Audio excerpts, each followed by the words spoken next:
This channel does not promote any violent, harmful, or illegal activities. All content provided by this channel is meant for an educational purpose only. আর এই মুহূর্তে যে খবরের মধ্যে নজর রাখতেই হবে, শান্তিতে ট্রাম্প কার্ড, সেই ট্রাম্প কার্ড এবারে ফেল করলো। নির্লজ্জ প্রভাব খাটিয়েও লাভ হলো না ডোনাল্ড ট্রাম্পের। শান্তিতে নোবেল পুরস্কার পেলেন না মার্কিন প্রেসিডেন্ট। আমাদের প্রতিনিধি সোমনাথ ভট্টাচার্য রয়েছেন আমাদের সঙ্গে। সোমনাথ, এত চেষ্টা করেও ডোনাল্ড ট্রাম্প তিনি শান্তিতে নোবেল পুরস্কারটা তো পেলেনই না। নোবেল পুরস্কার পেলেন না শুধু নয়, আমি এক্সক্লুসিভ একটি খবর আমাদের দর্শকদের জানিয়ে রাখতে চাইব যে 5 জন বিচারককে নিয়ে যে কমিটি তৈরি হয়েছিল নোবেল শান্তি পুরস্কারের জন্য, যে কমিটি যারা মনোনয়ন করবে তাদের মধ্যে একটা ভোটও ট্রাম্পের পক্ষে পড়েনি। শুধু এবং এর ফলে যেটা হয় যে শেষ 3 জন চূড়ান্ত মনোনয়ন পর্বে ছিলেন তাদের মধ্যে ট্রাম্পের নাম ছিল না। অর্থাৎ ট্রাম্প অনেক আগেই কিন্তু নোবেল শান্তি পুরস্কারের তালিকা থেকে বাদ পড়ে গিয়েছিলেন। তিনি যতই মুখে আস্ফালন করুন না কেন, যতই নরওয়ের প্রধানমন্ত্রীকে ফোন করে হুমকি বা অনুরোধ করুন না কেন, কিন্তু তার নাম অনেক আগেই বাদ পড়ে গিয়েছিল। এবং গোটা যে প্রক্রিয়া এবং ট্রাম্প নিজের পক্ষে যা দাবি করেছিলেন তার কোনোটাই কিন্তু বিশ্বাসযোগ্য মনে করেনি এই কমিটি, নোবেল কমিটি। একেবারেই ধন্যবাদ তোমাকে।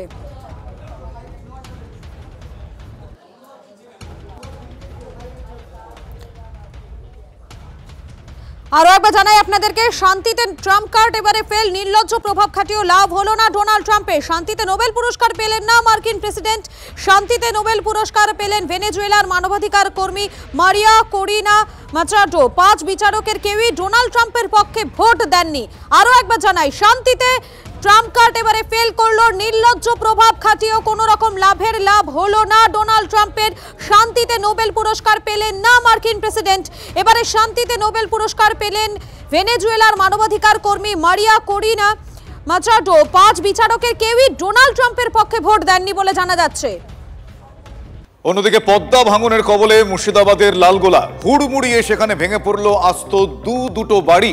তবে বাসিন্দারা আগেই সেখান থেকে চলে যাওয়ায় প্রাণহানির কোনো ঘটনা ক্ষেত্রে ঘটেনি, কিন্তু বড়সড় দুর্ঘটনা ঘটতেই পারত। দেখছেন সেই ছবি, হুড়মুড়িয়ে ভেঙে পড়লো দুটি বাড়ি। নদীগর্ভে বিলীন হয়ে গিয়েছে বাড়ি। আতঙ্কে সেখানকার মানুষজনের দিন কাটছে। ভয়াবহ এই ছবি। আমার সহকর্মী কৌশিক রয়েছেন। কৌশিক, যে ছবিটা আমরা দেখছি, সৌভাগ্যক্রমে বাড়িতে কেউ ছিলেন না বলে প্রাণঘাতী ঘটল না, কিন্তু এলাকার মানুষজনের মধ্যে এই মুহূর্তে তো ভয়ের বাতাবরণ। কি বিকল্প ব্যবস্থা তারা করছেন? দেখো, একদমই তাই, যে আতঙ্কের একটা বাতাবরণ তৈরি হয়েছে। যেভাবে একের পর এক বাড়িঘর তলিয়ে যাচ্ছে, আবারও 2টি বাড়ি কিন্তু তলিয়ে গেছে এবং তারা বাড়িতে না থাকায় প্রাণে বেঁচেছেন, কিন্তু তারা ভিটে হারা হয়েছেন। তারা বর্তমানে কিন্তু একটা আশ্রয়স্থলে আশ্রয় নিয়েছেন। স্কুল যে প্রশাসনের পক্ষ থেকে ব্যবস্থা করা হয়েছে, তবে এই স্কুল কিন্তু তাদের পক্ষে স্থায়ী সমাধান নয়। তারা কি এলাকাবাসী চাইছে যে সেখানে স্থায়ী সমাধান করা হোক এবং বোল্ডার দিয়ে বাঁধ মেরামত করা হোক। না হলে যেভাবে একের পর এক ভাঙন, তুমি যেমনটা দেখলে আজকে 2টো বাড়ি তলিয়ে গেল, আরো বাড়িঘর কিন্তু তলিয়ে যাওয়ার আশঙ্কা রয়েছে। তারানগর যে এলাকা লালগোলার পদ্মার তীরবর্তী, সেই পদ্মার তীরবর্তী এলাকায় আরো বাড়িঘর তলিয়ে যেতে পারে এমনটা আশঙ্কা করা হচ্ছে। শুধুমাত্র যে মুর্শিদাবাদের পদ্মায় ভাঙন এমনটা নয়, গঙ্গাতেও কিন্তু ভাঙন হচ্ছে। শামশেরগঞ্জ, ধুলিয়ান সহ বিভিন্ন এলাকায়, আর সকালে কিন্তু ফারাক্কা এলাকায় ভাঙন দেখা গিয়েছে। তবে এইসব এলাকায় ভাঙন দুর্গস্ত মানুষের জন্য কোনো স্থায়ী সমাধান করেনি এখনো পর্যন্ত প্রশাসন। শুভজিৎ।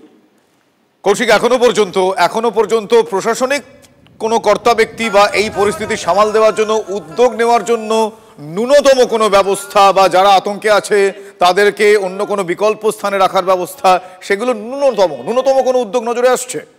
দেখো, যেগুলো যে ভাঙনে যে সব এলাকায় ক্ষতিগ্রস্ত হয়েছেন তাদেরকে এই লালগোলার যে তারানগর এলাকায় পদ্মায় ভাঙন, তাদেরকে কিন্তু একটি স্কুলে কিন্তু সেন্টারে রাখা হয়েছে। তবে সেই সেন্টারে পাশাপাশি যারা যে সব এলাকায় ভাঙতে পারে আরো আতঙ্ক রয়েছে তাদেরকেও রাখা হয়েছে। কিন্তু এই এলাকার মানুষজনের যে বাড়িঘর, তারা কিন্তু সেই পদ্মা গর্ভে তলিয়ে যাচ্ছে। সেই জায়গা থেকে যেমন একটা আতঙ্ক কাজ করছে এবং স্থায়ী সমাধান কিন্তু এইগুলি নয়, এই স্কুলে থাকা বা হয়তো আপাতত দৃষ্টি, কিন্তু সেই জায়গায় তারা চাইছে স্থায়ী সমাধান।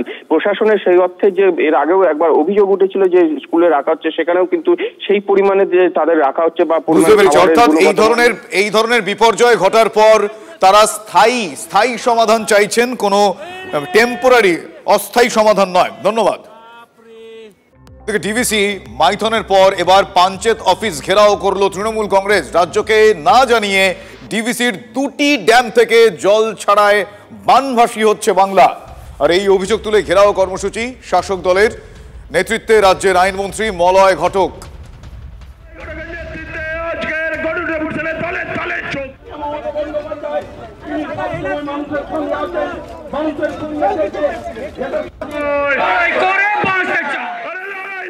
वेस्ट बंगाल गवर्नमेंट के एडिशनल चीफ सेक्रेटरी हैं मनीष जैन साहब हैं और एक चीफ लेवल के हैं, वहाँ लोग हमारे साथ चैट में डिस्कशन में इन्वॉल्व होते हैं कि आप इतना पानी छोड़ रहे हैं, कब छोड़ रहे हैं, क्यों छोड़ रहे हैं, नहीं छोड़ना चाहिए, छोड़ना चाहिए।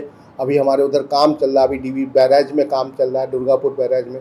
तो एज पर उनके जो हम लोग ऐसा है नहीं मसाला मशवरा करके ही काम होता है, लेकिन इसमें जो डीवीसी का रोल है, डीवीसी का रोल है एज ए ऑपरेटर ही रोल है।